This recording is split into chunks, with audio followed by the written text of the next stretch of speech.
¿Cuántas personas desaparecen antes de que alguien empiece a hacer preguntas? En la Chicago de 1893, millones acudieron a la Feria Mundial buscando el futuro, y uno de ellos construyó un hotel diseñado para que nadie saliera con vida.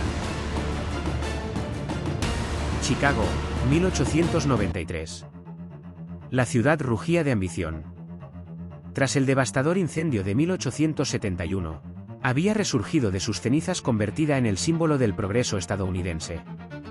Ahora acogía la Exposición Universal Colombina, una feria colosal que celebraba el cuarto centenario del descubrimiento de América. Más de 27 millones de visitantes llegarían a la ciudad aquel año. Gente de todo el mundo, deslumbrada por la electricidad, los palacios blancos, la noria gigante de ferries. Chicago era la promesa del futuro.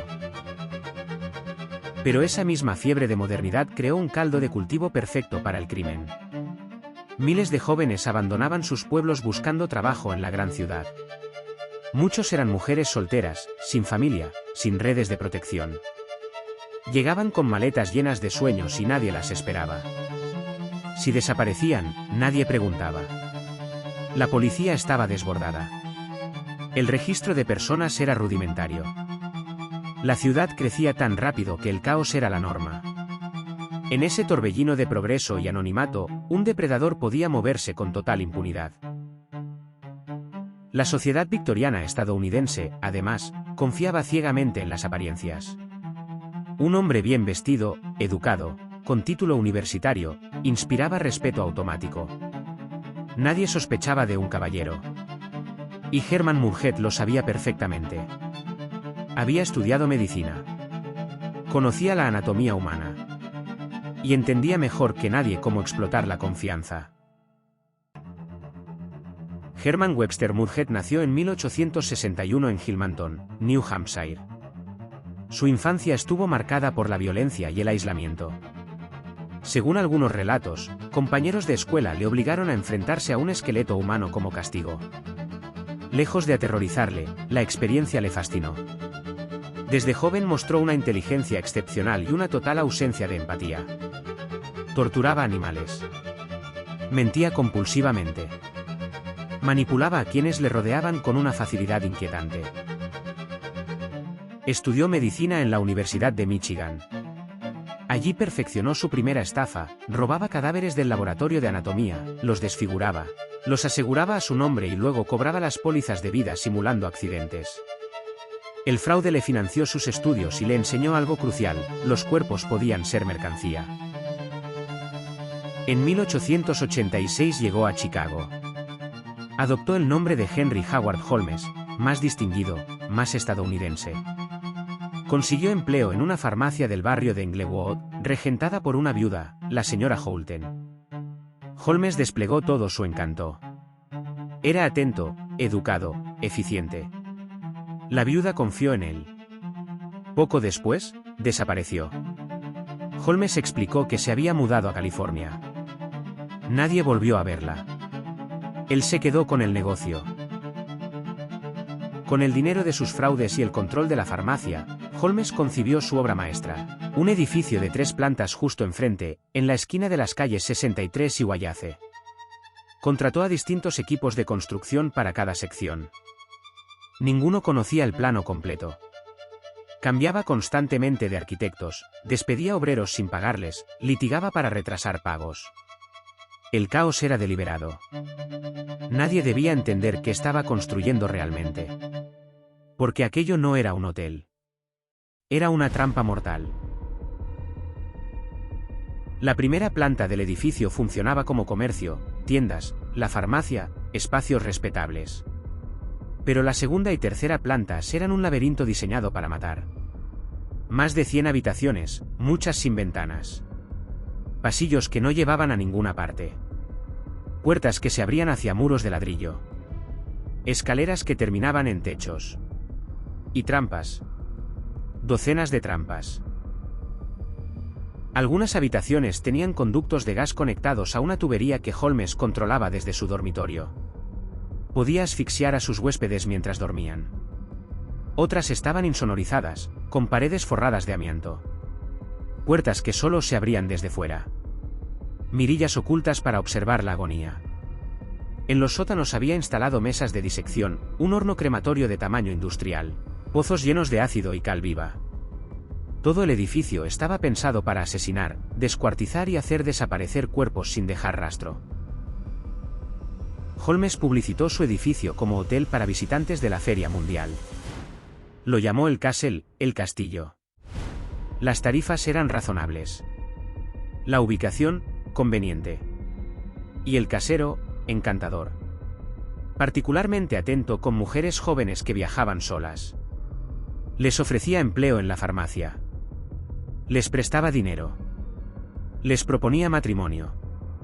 Ganaba su confianza. Y entonces las mataba.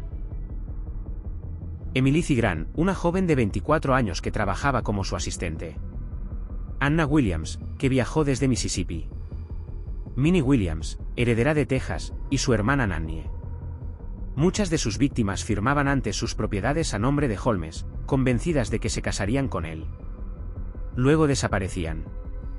Sus familias recibían cartas escritas por Holmes, imitando la caligrafía de las mujeres, diciendo que se habían mudado o casado con otro. Las búsquedas se abandonaban. Nadie relacionaba las desapariciones. Pero Holmes no solo mataba por codicia. El dinero era un motivo, sí. Vendía esqueletos a facultades de medicina. Despojaba los cadáveres de joyas y ropas. Cobraba seguros fraudulentos. Pero había algo más profundo. Holmes disfrutaba matando. Décadas después, criminólogos reconocerían en él el patrón del psicópata organizado: planificación meticulosa, control absoluto, ausencia total de remordimiento. Mataba porque podía. Porque le procuraba placer. El número exacto de víctimas nunca se conoció. Holmes confesó 27 asesinatos antes de ser ejecutado, aunque luego se retractó de algunos. Los investigadores encontraron restos humanos en el castillo, huesos quemados, fragmentos en los pozos de ácido, pelo de mujer en el horno. Algunos expertos estiman que pudo haber asesinado a más de 200 personas. La cifra real se perdió en la cal viva y las llamas. Su final comenzó con un error.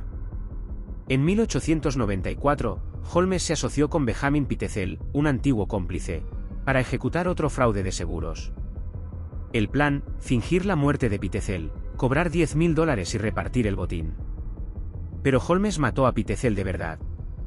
Luego convenció a la viuda de que su marido seguía vivo y escondido, y le ofreció reunirla con él. Mientras tanto, asesinó a 3 de los hijos de Pitezel. Los quemó en una estufa de Toronto. La compañía de seguros sospechó. Contrató a un detective privado, Frank Yeager, que comenzó a seguir el rastro de Holmes por todo el país. Yeager era metódico. Revisó registros de hoteles, interrogó a caseros, reconstruyó el itinerario. En Toronto encontró los restos de los niños. En Indianápolis, más pistas. La red se cerró. Holmes fue arrestado en Boston en noviembre de 1894. Cuando la policía de Chicago registró el castillo, descubrió el infierno. Los periódicos estallaron. La prensa amarilla convirtió el caso en un fenómeno mediático. Holmes, siempre narcisista, concedió entrevistas desde prisión. Escribió sus memorias. Negó, confesó, volvió a negar. Disfrutaba de la atención. Fue juzgado y condenado a muerte por el asesinato de Benjamin Pitezel. El 7 de mayo de 1896, fue ahorcado en la prisión de Moyamensing, Filadelfia. Tenía 34 años. Según testigos, tardó 15 minutos en morir. Había solicitado ser enterrado en un ataúd sellado con cemento, a 3 metros de profundidad. Temía, decía, que alguien robara su cuerpo para estudiarlo. La ironía no pasó desapercibida. H.H. Holmes demostró que el monstruo no necesita garras ni colmillos. A veces viste traje, sonríe con educación y ofrece una habitación con vistas. Aprovechó el progreso, la modernidad, la confianza de una sociedad que quería creer en el sueño americano. Y convirtió ese sueño en pesadilla. Lo más perturbador no es que existiera. Es que pudo operar durante años sin que nadie sospechara. En una ciudad llena de gente, rodeado de testigos, bajo la luz de la electricidad que iluminaba la feria mundial, Holmes mató en la oscuridad. Y cuando finalmente fue descubierto, el mundo se preguntó, ¿cuántos más como él permanecen ocultos? Si esta historia os ha hecho reflexionar sobre la fragilidad de la confianza y los límites de la maldad humana, suscribíos al canal. Cada semana exploramos los rincones más oscuros de la historia. Porque conocer el pasado no es solo recordar. Es entender de qué somos capaces. Para bien y para mal.